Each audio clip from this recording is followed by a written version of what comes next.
You have been a strong executive in the APAC region for Google. You're an angel, and now you're off to found something of your own again. So excited to hear your story. Anu, for those who don't know you yet, could you introduce yourself? Sure. Thanks so much, Jeremy, for having me, firstly. So, hi, guys. I'm Anu. And like Jeremy mentioned, starting my own company right now, but my personal story starts with, I'm from Singapore, grew up here, went to study at Oxford and did the whole engineering thing, started my career in banking, did some consulting in the UK, and then came back to Singapore about 9 years ago, came back home with my wife and spent the last 9 years at Google doing a bunch of different things. I was lucky that my first job was to be one of the first few employees for YouTube in the region and really launch that business and figure out what we can do with YouTube.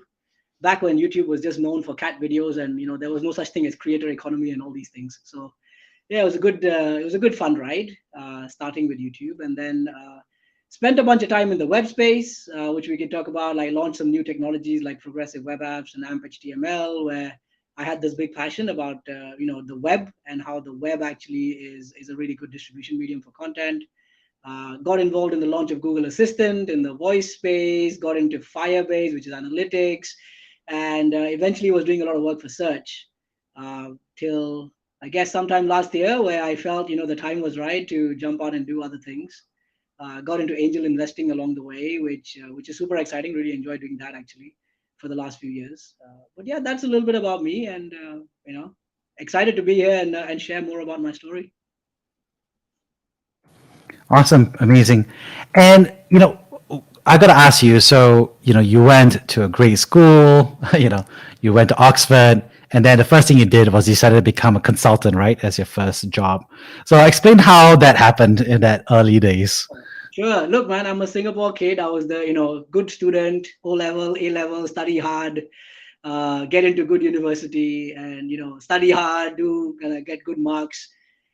I guess consulting just happened as if like you were a single guy in the UK, and it was the draw of traveling the world and live in fancy hotels and get to meet lots of different companies. I don't think I knew what I wanted to do actually, like what industry or job, and so consulting sounded like fun in terms of exposure to lots of industries, and I got to do fun things like to do a restaurant pricing project for Hilton hotels. I was going around Europe eating food at different Hilton hotels for about 20 days to rate how they were. Like you don't get to do that kind of stuff generally.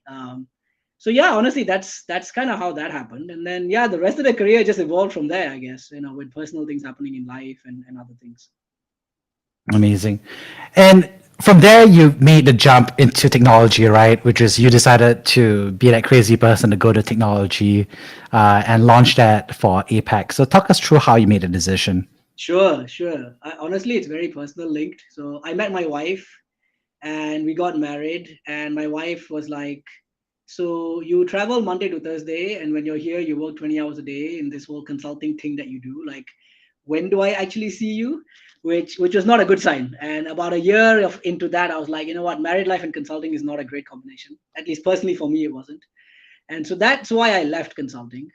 I still enjoyed kind of strategy work and doing that kind of thing, but also we were like, we're gonna start a family, we're gonna settle down, and it was always clear that come back to Singapore would be the thing to do. I've got lots of family here, and Singapore's home.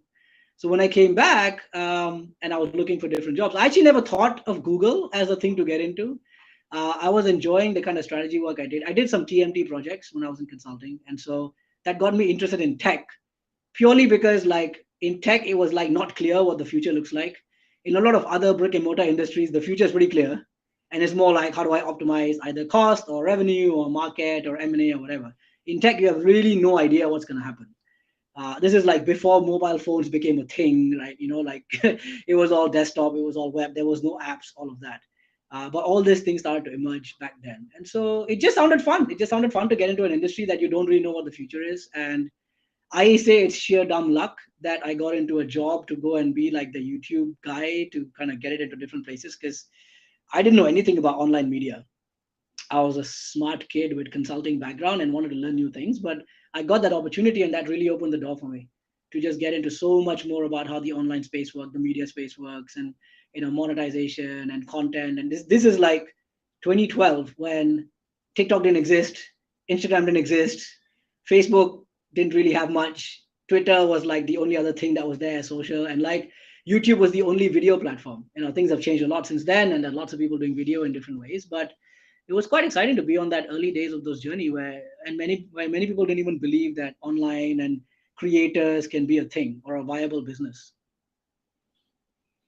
What was it like in the early days? Because that's a common path for many people in APAC, right? Which is that they're out to launch markets or the region, right, for a US multinational corporation. Well, it's not really a multinational corporation really back then, but eventually become this giant conglomerate or this global colossus. So how does that perspective come in from your perspective? Yeah, I think with Google, right, there was a few things going for it. The search business was already a very solid business, and so there was P&L and revenue was not really an issue. With YouTube, it was clear that there's lots of usage. Lots of people were spending time on YouTube. It was not clear whether it could become a business because the perception at the time was, I mean, I'll be very brutally honest about it. YouTube was known for cat videos, softcore porn, and piracy. All the media companies are like, this is just piracy, right? And then the content's like, this is shitty content. Why would anybody go and watch this? And it's user generated, and no one even knew what to create like user generated content at the time.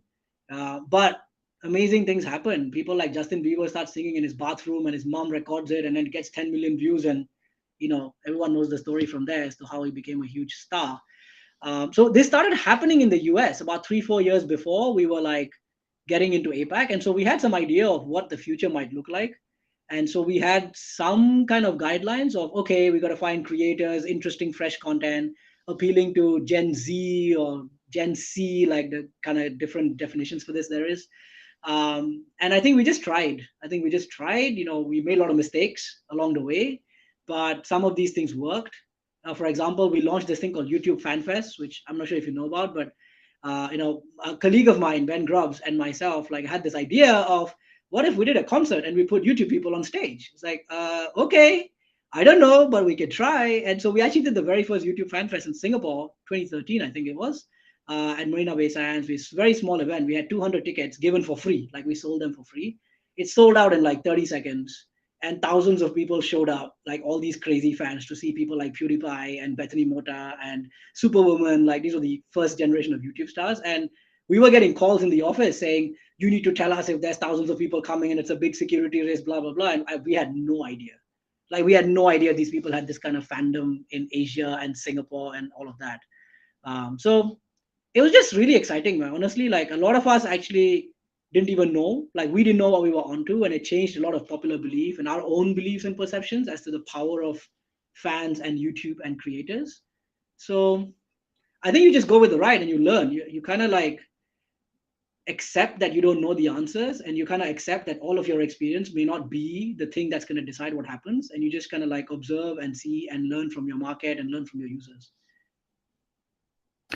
That's interesting because you're talking about learning in two ways, right? One is learning about, kind of social media or YouTube or content creator or the creator economy as a vertical. And the second part you're also talking about is the learning about the geography, right? Which is about Asia as a market that turns out they also watch a lot of content in America as well.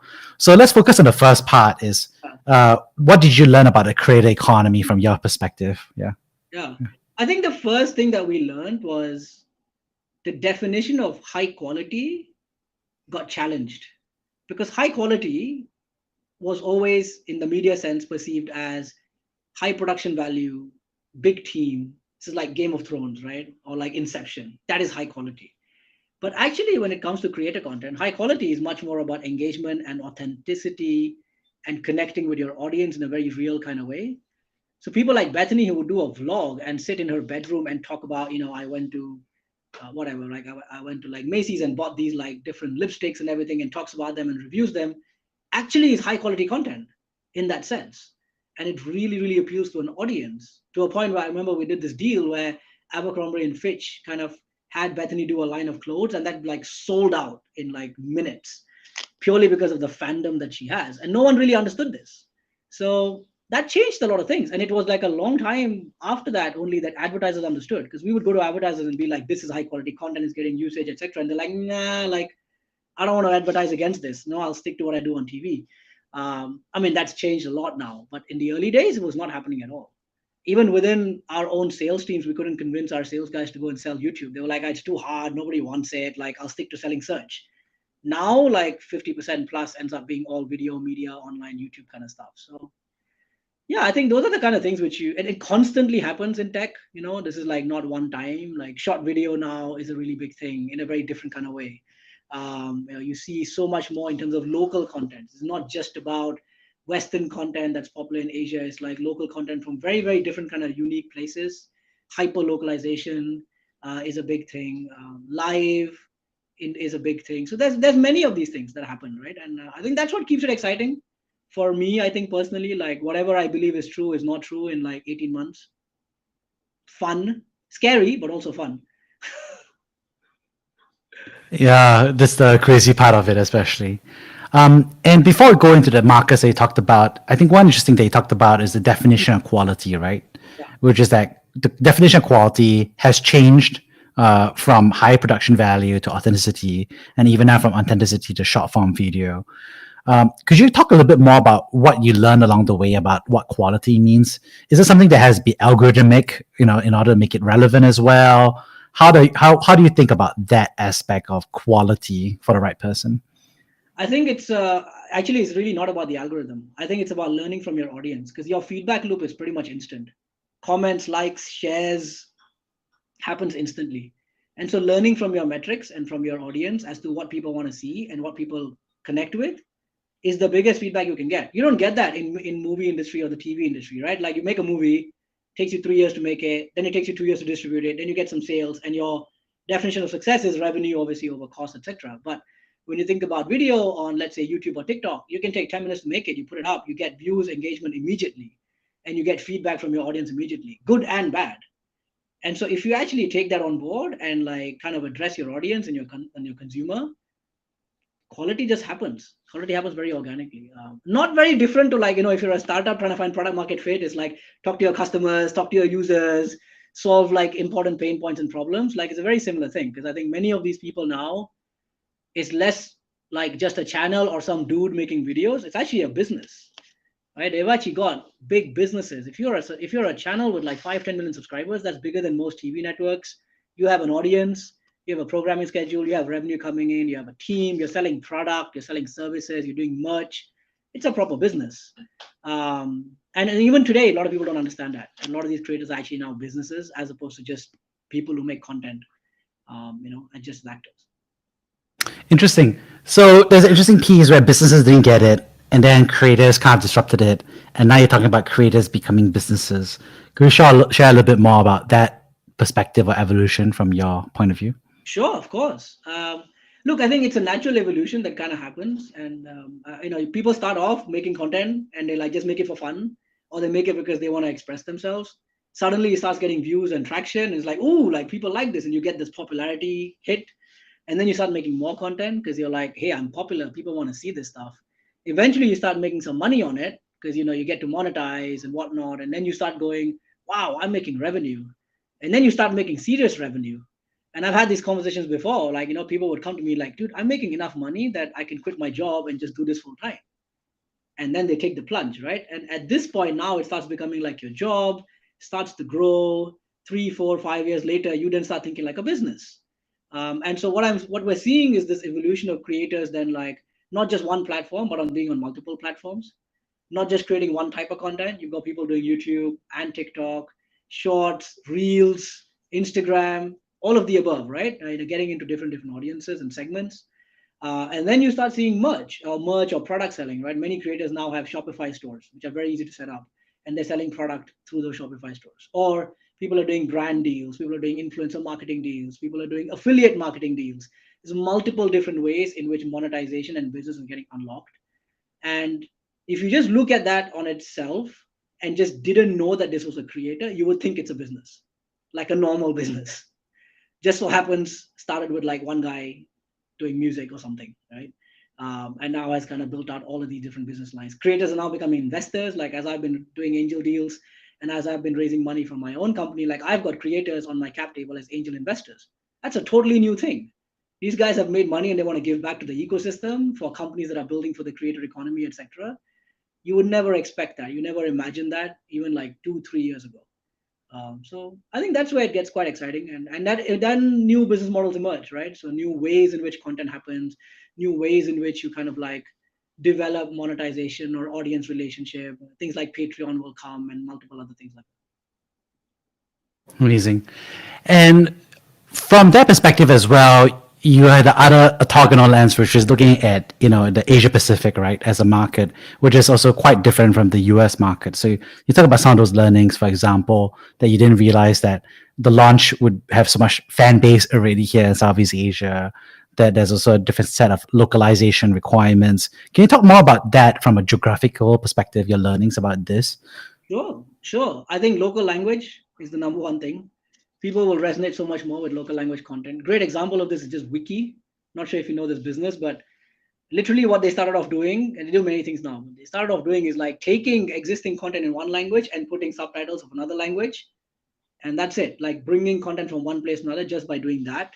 Uh, Huge growth, huge growth. And so like the ability to consume content in your own language, doesn't matter what content it is a hugely empowering thing. And the fact that you've got online media platforms now, like things like YouTube and Facebook and TikTok are global platforms, reach and distribution is no longer a concern. This used to be the biggest problem. Like TV shows couldn't travel countries, movies couldn't travel countries unless you had distribution for it. Today, you make something in Indonesia and in Jakarta, you put it up, someone in Brazil can consume it. Right? When Psy and Gangnam Style took off, you would think it's a great Korean thing. The guy is like Korean singer, but then actually it had so much global appeal. The second or third biggest country at one point was Brazil. Who would have thought, right? These Portuguese speaking people in Brazil would be into Psy. But that's what the numbers suggested and the numbers showed. So that's, I think, one of the biggest learnings like we found in Asia, where local content in local market, but also like content from one place and another. Um, Tamil movie content, short, like Rajnikant, who's this big Tamil star. His movies and his content through YouTube was super popular in Japan. I would literally never guess that, honestly. Right? But I saw the numbers, I was like, what? Okay, like I guess this is a thing, right? You look at Australia market, like 90% of Australian market consumes US content. The Philippines, this one you might know, but like US content is the thing they want all the time, right? In the Philippines. And you've got all of these interesting cross dynamics and cultural things that are happening, right? K-pop now is a big thing. Everyone knows about it. But when K-pop first started, yeah, no one thought it would go outside Korea, but it's actually a global phenomenon. So I think that was one of the biggest learnings, right, for us. The second thing was short video. Short video took off massively in Asia first before anywhere else. Probably Asia, Latam, Africa, like emerging markets. Platforms like TikTok, it was all Asia before anybody in the West even took notice of it. And so I think those are the kind of things where, like, mobile dimension, vertical, people want snacky content, tap through and flick through. This was very much an Asia thing. Even like the use of mobile and mobile as the way to communicate and do business and everything was much more Asia first. Like my colleagues in the US would be shocked when I would tell them that, yeah, I do all my deals on WhatsApp. Like, what do you mean? It's like, here, these are all the CEOs. This is us doing deals. And then we'll send them PDF on WhatsApp and they will sign the contract. And they were shocked because they're like, no way would they do deals on chat, right? It's like, it's all still email based and everything. So I think some of these trends, they start in different markets and then it goes from there. Yeah, that's amazing.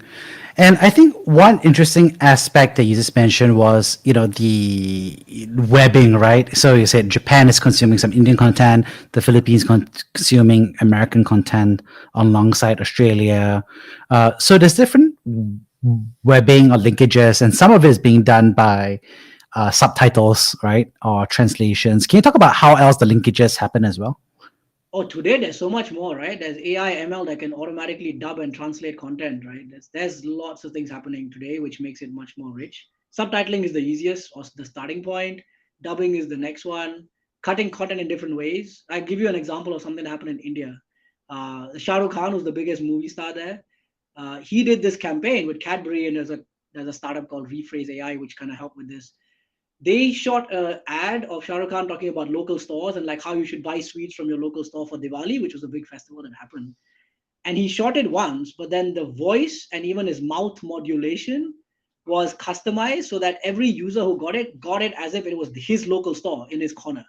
And so there was like hundreds and thousands of variations of this ad using the local store of the audience in the place they were living, using the same ad, but like AI is like modulating his voice and his mouth, and so it's kind of scary, to be honest. But at the same time, I'm like, that's like totally next level, because you've as if you have shotted the same ad 20,000 times, which normally you would not, because you're only replacing one line.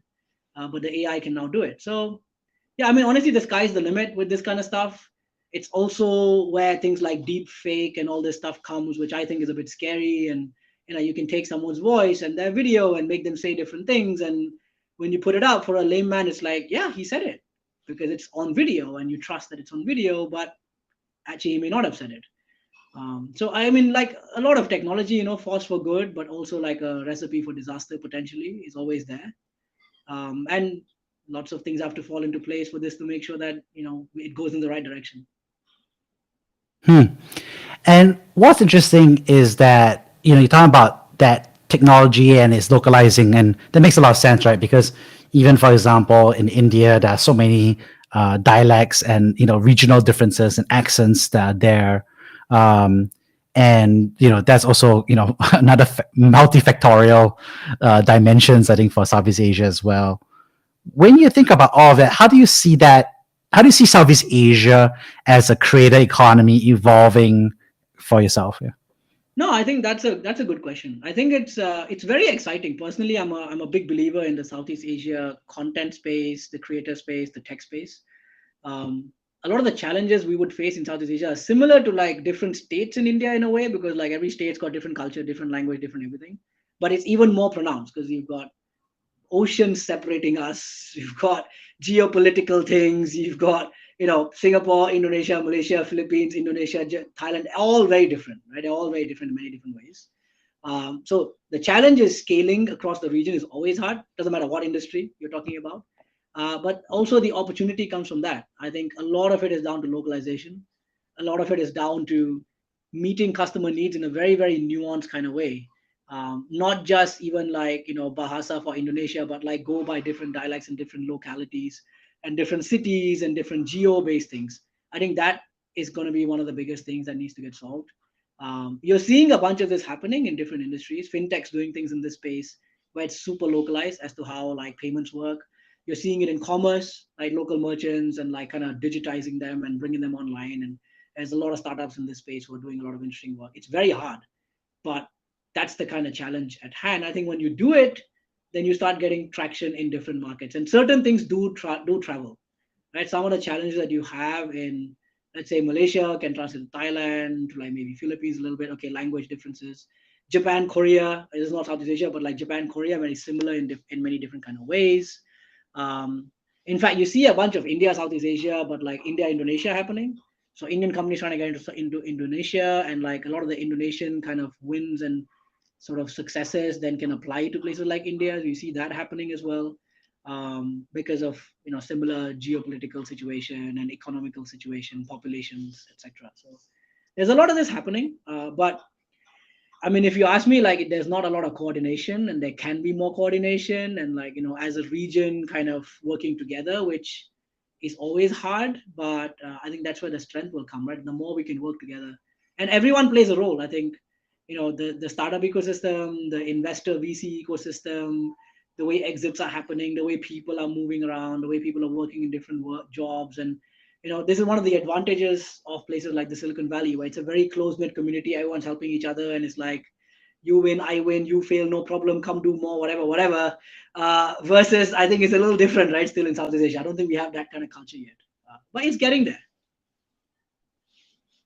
And when you talk about all that, it's interesting because there's a certain stack of upside, right? So I think that a lot of Southeast Asia folks have this envy of America, right? It's like America creators are bigger, America startups are bigger.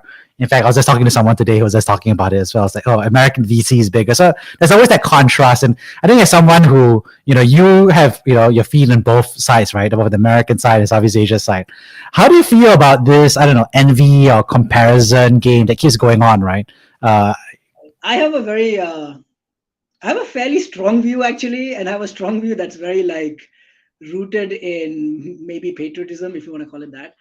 Like when I left Google, I put this post out saying like I believe that big things can come from Southeast Asia and Singapore, and like Singaporeans and locals here can do big things on a global scale. I've believed it I've invested in companies, all local founders trying to do big things. And the time was right to jump in and do it myself versus just sit on the side and invest and kind of help. Um, a funny fact, like, I mean, this company I've started, 1B Stories, we got into Y Combinator, which everyone's like, oh, amazing, you're going to Y Combinator, like, great, it's going to be amazing. So I went, I started, and I was like, yeah, sure, like, this is supposed to be amazing for startups. Actually, I didn't find it great. I was not enjoying it. I didn't see, this working for me. It's my personal thing. Nothing against YC. I think there's lots of great things about it. Just didn't work for me. And I felt like, in Southeast Asia and, doing businesses from here, it doesn't mean you follow the same ways that work in the West. It doesn't mean that the same path to success that the Valley follows or the VCs in the US follow is the only way to success. And so actually I left. I don't know how many people do this, but I kind of got into YC, then canceled the contract and got out of Y Combinator. And I've been doing it my way since, which I feel good about and I feel happier about. There was even a discussion of like, oh, you should maybe become a Delaware C Corp because that'll help you raise money from US VCs. It's like, no, like I'm a Singapore incorporated company. I'm going to stay here. I don't think there's any issue raising money as a Singapore company. But a lot of the envy and a lot of the kind of history comes from that. So yeah, I mean, my personal view is like, no, we can do it and we can do it our own way. I also think the successes and the way business works and the way users and consumers behave is very different. Like one of the big use cases of content consumption that I'm trying to tackle in 1B Stories is WhatsApp and chat. Like people send content to each other on chat all the time, but it's never tracked, monetized, distributed properly. And so I've created a format that works in chat. Nobody in the US understands this. They're like, what do you mean content in chat? And if you talk to anybody in Asia, like, yeah, man, I get like WhatsApp forwards every day, right? There's tons of stuff I get sent. And so I think the business models will be different. I think the use cases will be different. And I think that's exciting. Yeah, that's amazing. And do you think that's because America is awesome? Or do you think it's because we're young? Or is it because there's a confidence gap? What is it that's driving this from your perspective? I think a little bit of all of the above. By the way, I also think like I'm a bit of an unconventional kind of guy. Like people at 35 with 3 kids and what I did don't normally go and start companies, but I did it anyway. I think firstly it starts with like, you have to give it to the US and the West. Like they started a lot of this, right? Startup ecosystem, VCs, the biggest VCs today mostly are all American VCs. They started in the US, they started in Silicon Valley. The biggest exits, the biggest startup successes, it's all come from there. And so the industry grew from the US. And so like that became the playbook for the world. That's always the way things start in many ways, but I don't necessarily think that's the way things will evolve going forward. I think there was also a time, and this is not true today, but 5 years ago, Southeast Asia, like the VC ecosystem was not that developed. If you wanted to raise real money, you won't really get it here. The VCs were not that professional and all of that kind of stuff, right? So you had to go raise money from the West. If you're raising money from the West, then you have to like appeal to them, do it their way, and all that jazz is going to happen. None of them had even set up shops here, right? People like Sequoia, Lightspeed, all these guys, they didn't exist in Southeast Asia. Now they do. And so it was a very different ecosystem back then. So a little bit is like just it wasn't there, like a different option and a local option. And the second part is just it started there, so people kind of follow. But I am seeing it changing, which I feel good about personally. So we'll see. We'll see, right? I think it's going to be exciting how this whole thing goes. The envy thing, honestly, is not just tech, right? It's everything. Think about the media industry. Everyone follows Hollywood. Why? It just is, right? It's just the way. Or even the music industry or many other things. A part of this is capital and money and how that money flows work, but also just things started there, and we all love Hollywood. I'm a big fan of Marvel movies. I'll be honest. That's my binge thing is watching lots of Marvel stuff. That's classic Hollywood. Yeah. And one interesting thing that you mentioned earlier was that you also started angel investing in local founders as well. Could you share a little bit more? Because that felt like it's a bit of a transition, right? So you become an executive, then you started angel investing in partnership with XA Network. And obviously, we actually share some similar investments, MD and Seal Network. So can you share a little bit more about what that transition was like to become an angel investor from your perspective? Sure. Honestly, I stumbled into it. It was not planned. I was enjoying my time at Google, but I had some spare time, I guess, and also I had this big belief on the Singapore ecosystem and the startup ecosystem in Southeast Asia. But I was not doing roles where I had the chance to focus on the Singapore market or Southeast Asia market that much. When you're running APAC at a place like Google, it's true for most big tech companies. You go by populations, right? And so China market, India market, Indonesia, and then a few others, and then you go revenue markets, which is Australia, Japan. A lot of the Southeast Asia stuff doesn't get touched so much. But I was personally interested, being from Singapore, being Singaporean, knowing people here. And so I just started advising people for fun. Like, I got involved in this thing called TIE, which is the Indus Entrepreneurs Organization. I was helping them mentor some startups, identify some good startups, started advising a bunch of other people, local founders, and then advising led to them saying, "Oh, this is awesome! You're helping us a lot. Like, you should be an investor." And I was like, "Oh, like I don't have millions of dollars to invest." And they're like, "No, no, no, you can be an angel." And then I learned about the angel thing and how safes work, and so slowly became an angel investor. The guys who started XA are all good friends of mine, and they were like, "Hey, you're doing a bunch of this stuff. You should become part of XA." And so I joined XA, and through that, I started doing a bunch of other deals. And so it just happened organically, and I just do it as a way of giving back, and like selfishly it's fun, right? People ask me, why do you invest? It's like, it's not the money return at all, right? I actually write it off. It's more like, I'm going to put some money to buy myself work to do and buy myself time with these people to do some cool stuff with them and learn from them. And if I can help along the way, that's exciting. So that's really why I do it. And I've continued. I mean, it's slowed down a little bit now that I started my own company, because I'm having to do a lot of work, setting this company up and getting the early days done and all that kind of stuff. But still enjoy spending time with my existing portfolio and looking at new companies and all of that. What would you say that you learned because you were an executive at Google, which is as big tech as it is today, and obviously transitioning to be an angel and a founder? What was that transition and learnings that you had as you kind of like started working with an earlier generation of startups? Oh, a lot of difference actually. Like, what you do and what you need to be successful at a place like Google is very, very different to startups. So, for example, if I have an idea, I'm running Google search, right? I have a new idea of something we can build for search that's good for users. This is going to take 6 months to even get approval and get it out there, because the stakes are high. You're talking about billion users, you're talking about a product with strong brand and reputation to maintain, policy, PR. There's multiple things that need to address before you can like launch something. You also have to do like tons of research, tons of testing to be sure it's actually going to help, because you can't take the risk of like, I tried this and oh yeah, revenue went down 5%. Well, that's a lot of revenue that's going down 5%. And so you can't just try. Versus when it comes to startups, I think, like you can experiment much more quickly. And instead of spending like 3 months analyzing something, just try it. If it works, great. It doesn't work, try something else. The risk of that iteration and experimentation is not that high. Especially if you're like pre-product market fit and you're trying to figure things out, like you just keep trying stuff. So that's a very different approach, right? And even for me, like as a founder now, I'm like, let's just do 20 different experiments, try a bunch of use cases, see what happens. If it works, great. If it doesn't work, that's fine. Versus analyzing a lot and spending a lot of time on research, just do stuff. And so that's kind of one thing. I think the other thing is you have to just operate and make decisions with very little data. I think in Google, you have lots of data. In YouTube, we had a lot of data. So when we were making deal decisions or product decisions, we had so much data and history of data to know exactly what the trends are, where the gaps are, what makes sense, what's going to work. I mean, we don't know exactly, but we have good data. In a startup, you have no history, you have no data, you don't have the big user base. And so you kind of go with gut feel a lot more. You go with kind of like the founder intuition, which is another thing, right? And then you almost like, okay, this is kind of working, let's just go do that. And then we'll then try another thing, and then that's how a company slowly grows and evolves. At least that's my perspective on these things, which just to me is like, just be less sophisticated and simple and just try. It also means you can move faster, right? So very different ball game. I think that changes though once you're like post product market fit and post kind of like maybe Series A or whatever. Now you're like, okay, I know what I'm doing. I need to scale. I need to grow revenue. I need to optimize costs, automate, blah blah blah.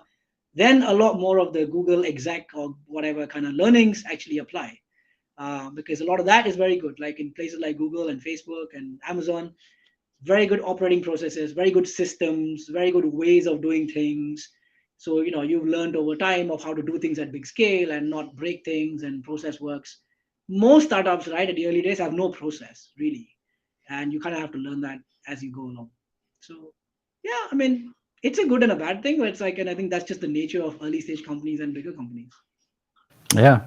And as you kind of gone through, you in the early days, right, of building and founding a startup, right, yourself now, which you just mentioned, what has been one surprise, I guess, or what is one thing you've had to consciously unlearn? I think you mentioned some of it, but I just love to hear that. Oh, consciously unlearn. I think overthinking, because I think when you're running big teams and working on big products, you have to think a lot and be very like thoughtful. Just because you have to think of all the downsides a lot more. Versus now, it's like, okay, there's like a million downsides, but let's not think about it because then we won't do anything. And you just got to try and be okay with failure and be okay with things not working and be okay with things breaking, right? Like when I was a tech executive, like fires, I would then spend time putting out. But as a founder, it's like, yeah, I mean, there's some fires, there's some things that are not okay, but it's fine. You can't put them all out. Just do the important ones, and as long as you're going, like some of these fires, like just let it burn. It's okay. Like we'll figure it out later. I think that's one of the biggest things to unlearn. But there's also been some good surprises, like fundraising actually turns out it's a good time to fundraise. Turns out that I've not had that much challenge fundraising, which I didn't expect, like as a first time founder and doing something different and unique. Like I thought it would be very hard to fundraise, but actually I didn't find it that hard. Investors are very helpful. That's a very nice thing, at least so far. It's still again early days, but so far it's been really positive. So I think that's a good thing, right, for the ecosystem. People who have new ideas, people want to start new things. The barrier to starting is a bit lower now. You have people who are willing to take a bet on an idea with limited kind of real number traction because they believe in someone trying new and different. So I think those are kind of very positive things. Awesome. And on that note, could you share a time personally where you have been brave? Of course. So this is actually very personal to me. In August 2019, I was actually in a hospital going in for an operation, not knowing if I'll come back with two legs. It was a very tough time for me. Actually, I was in the hospital because my kid was not well, and so I went to take care of her. But then she was fine, and then I told the doctor I'm having this pain in my leg, which he then said, "Oh my God, you have an abscess. You have to operate immediately." It was like some big drama, and people scrambled and got me into an OT immediately.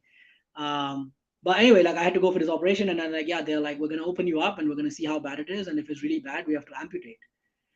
So I went under GA, not knowing if I'll wake up and have two legs, um, which honestly just makes you think, man. It's like, yeah, I went to Oxford and did all this stuff and Google and whatever, and like you make a lot of money and very successful, but what's the point? At that moment where I'm waiting for GA to kick in and I'm going to sleep, the only thing on my mind is all the things I should have done when I had two legs. You never think about it. Like literally never think about it. And when I woke up 6 hours later, the first thing I did is check, okay, I have two legs and I'm super grateful and happy, right? That's it. Just I have two legs, that's it. Question, like end of story, right? I'm super happy just for that, which again you take for granted, right? Normally you take that for granted. To me, that was a big eye opening and awakening moment personally. I took life very differently since then. I'm now father of three kids. I had one kid then. I care about my kids a lot. I care about family and home. I care about health much more than I did in the past. I've always liked professional success and chasing whatever the next promotion and this, that, the other. I just see life very differently now. There's a lot more to it. I started a company because partly it was like God gave me a second chance with two legs. Might as well run. And so go and try and do something more meaningful, go and do something bigger. Not because you want to make money, but just, if you can actually go tell a billion stories, that transforms the world in a very different kind of way. That's exciting. What that will do for me personally, I have no idea, but I'm enjoying that journey. And so, yeah, I talk to people very differently now than before. I talk about life more. And I guess I'm a little bit older, but I'm a lot more wiser, which is a good thing. But that was honestly the bravest moment, and it was a very low point. I haven't lost a leg. Great. I was bedridden for 6 months. That's not fun, and I had to go to the hospital every day. But it was a learning experience, and so I'm glad I've come out of it stronger. I'm glad I've come out of it with a different life perspective. And probably if all that didn't happen, maybe I would not have even started a company and continued on the corporate path, and I would never have left. But this is what it is, right? Things happen in life, and then you kind of make decisions and then go in a different way.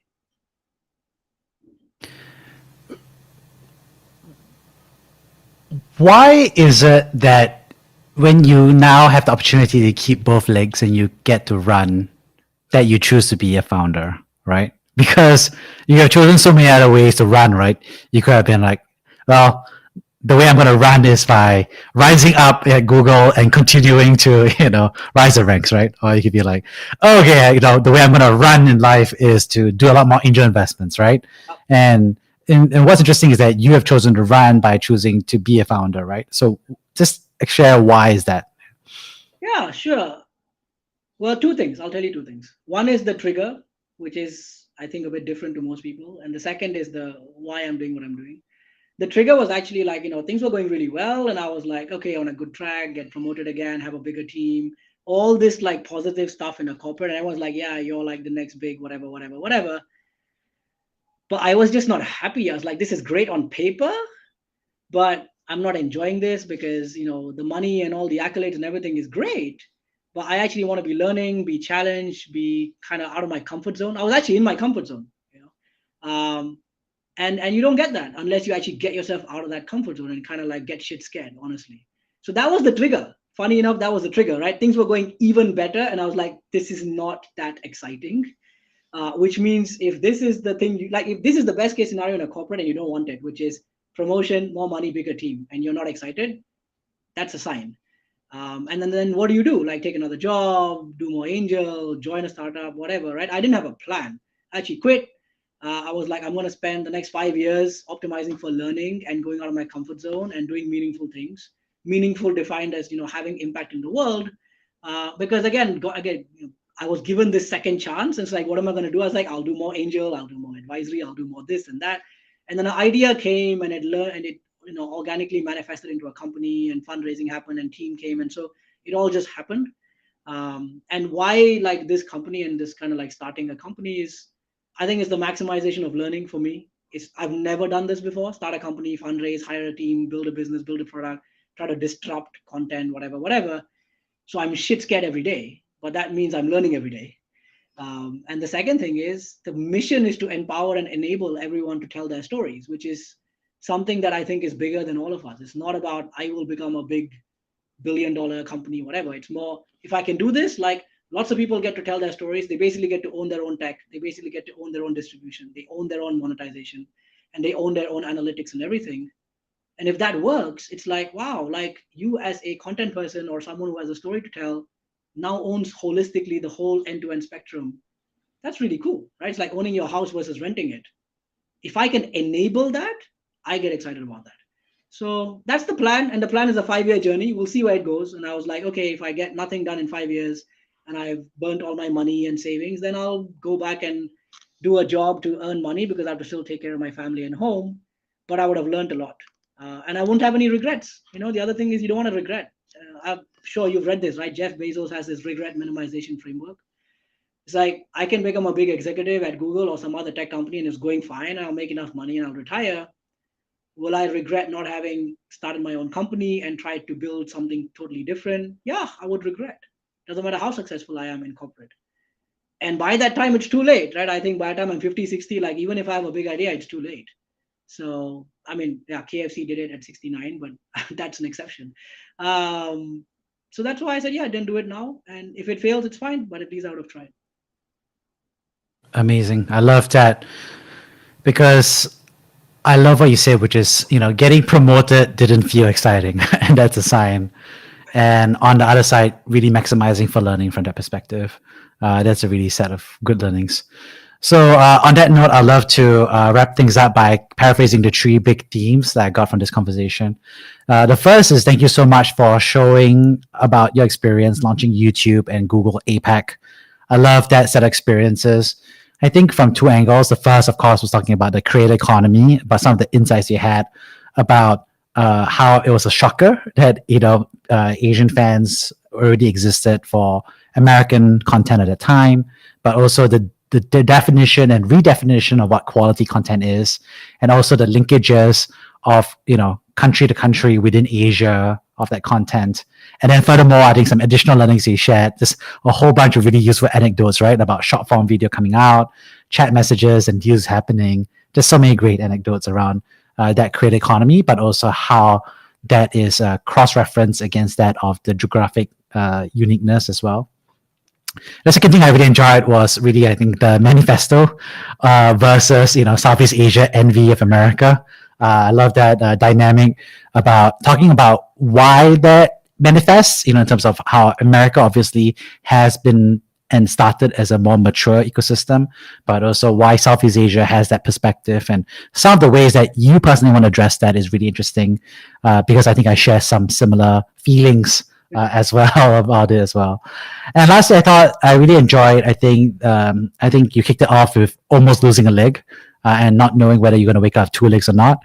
And I really love what you said, which is that now that you do have 2 legs and you still have them, you kind of help you think about, if you had the opportunity to run, is it to run by, getting promoted more, which you're not comfortable with, or to maximize learning and being a founder? So I really appreciate you kind of sharing everything that you learned and you had to consciously unlearn from being, a high-flying Google executive to being an angel investor in early-stage startups and being a founder yourself. So thank you so much for sharing with everyone here today. Thank you so much. Thanks, Jeremy, for having me. And it's been really fun chatting. So thank you so much for doing that.